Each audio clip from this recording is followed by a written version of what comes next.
it's me, Donna Bliss, and today I'm gonna vlog something about a very interesting topic. It's not about mental health, but it's about accents, because I just talked to this Indian lady and she's got a full-on Australian accent. So I asked her, how long have you been here in Australia? And then she said, oh, I was in Melbourne for 3 years and here in Australia for 2 years. And I said, oh my gosh, your accent is like full-on Australian.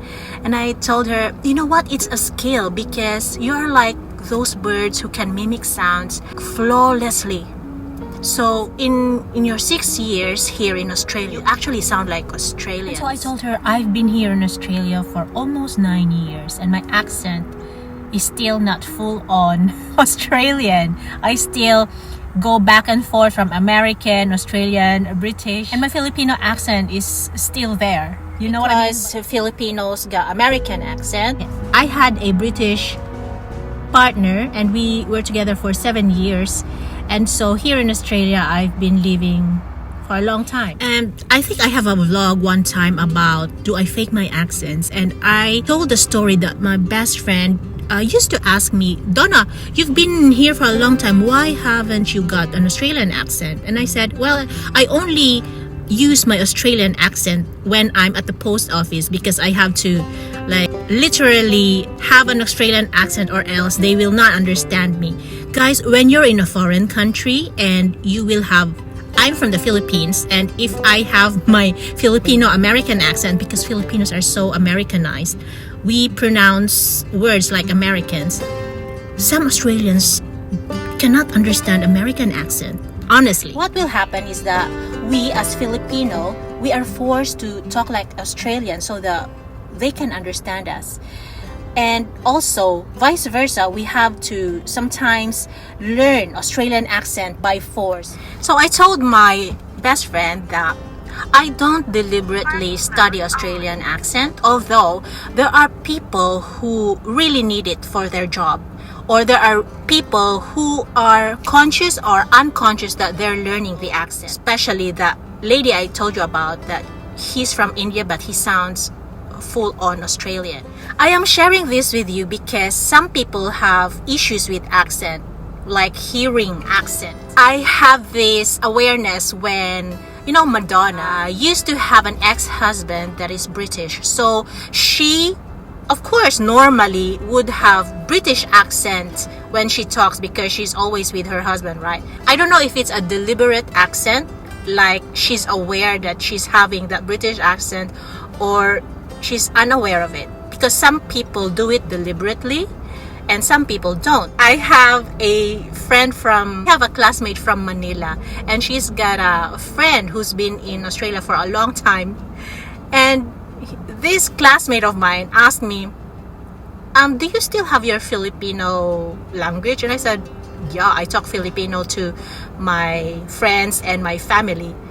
Why are you asking me weird question? She said, because my neighbor, when she comes home here from Australia, she said she doesn't talk Tagalog anymore. She just talks in English, because she said she allegedly feel like she doesn't know how to talk Tagalog anymore and she only knows English now.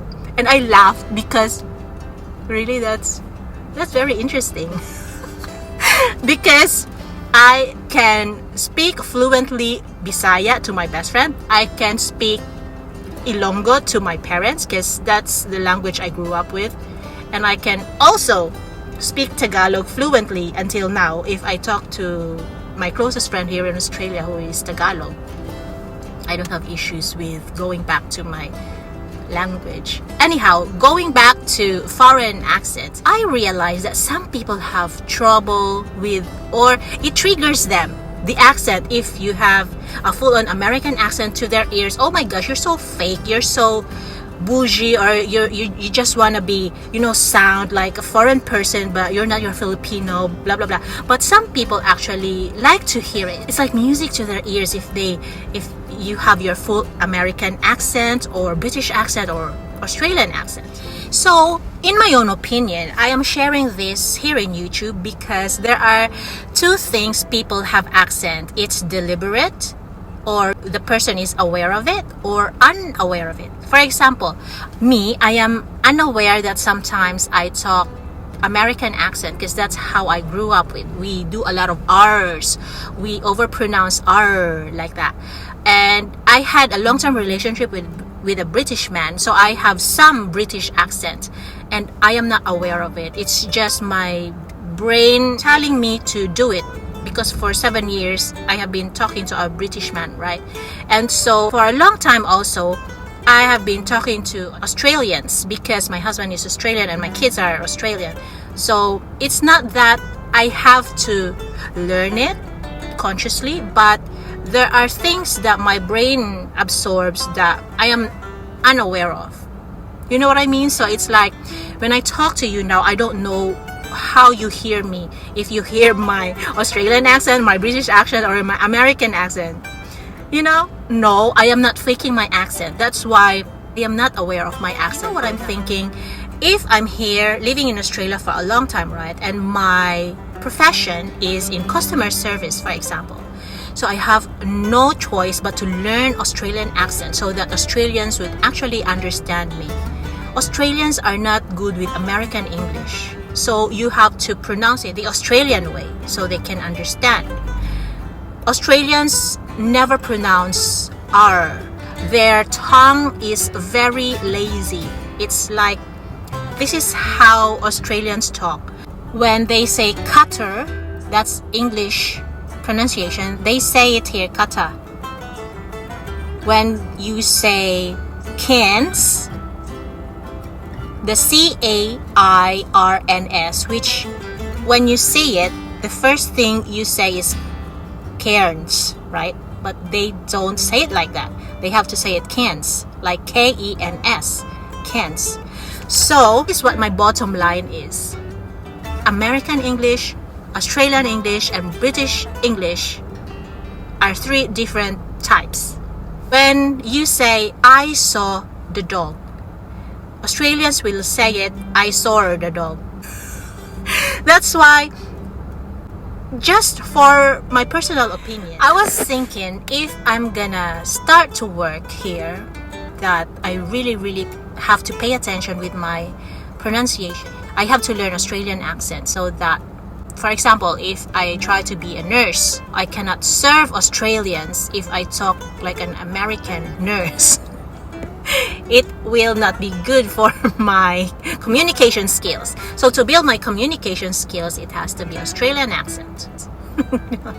For my sake. I have one follower who commented to me one time that I really love your vlogs, he said, but I would really appreciate it if you use your native tongue. And you know, I appreciate his comment, and for me it's not negative. For me, I appreciate that he commented and that he loved my vlogs. But the thing is, he's very nationalistic, isn't it? And so my point of view is that my perception and my reason why I'm talking in English, because my channel is about mental health awareness and healing through nature and animals.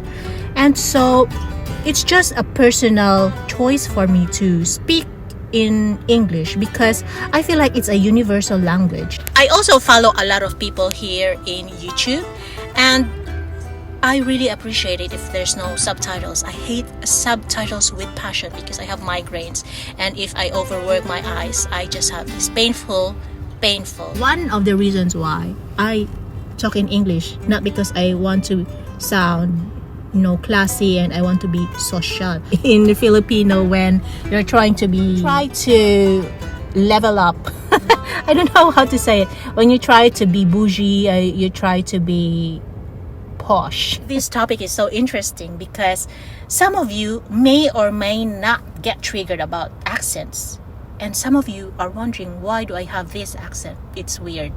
And honestly, I am unaware that I have an accent because I don't deliberately learn Australian accent because I feel like at the moment that I'm not working, I'm a stay-at-home mom, it will not serve me because most of the people I talk Ilonggo to my parents, I talk Bisaya to my friends, I talk Tagalog to some of my friends here. I don't need to learn Australian accent. Although when you hear me that I have an accent, it's subconscious. It just comes out like that. I don't fake my accent. It's just is. You know what I mean? I know you know what I mean. So I hope you don't get offended when you meet a balikbayan who sound foreign or whose accent just whose English accent just changed, because they might be unaware of it or they are faking it.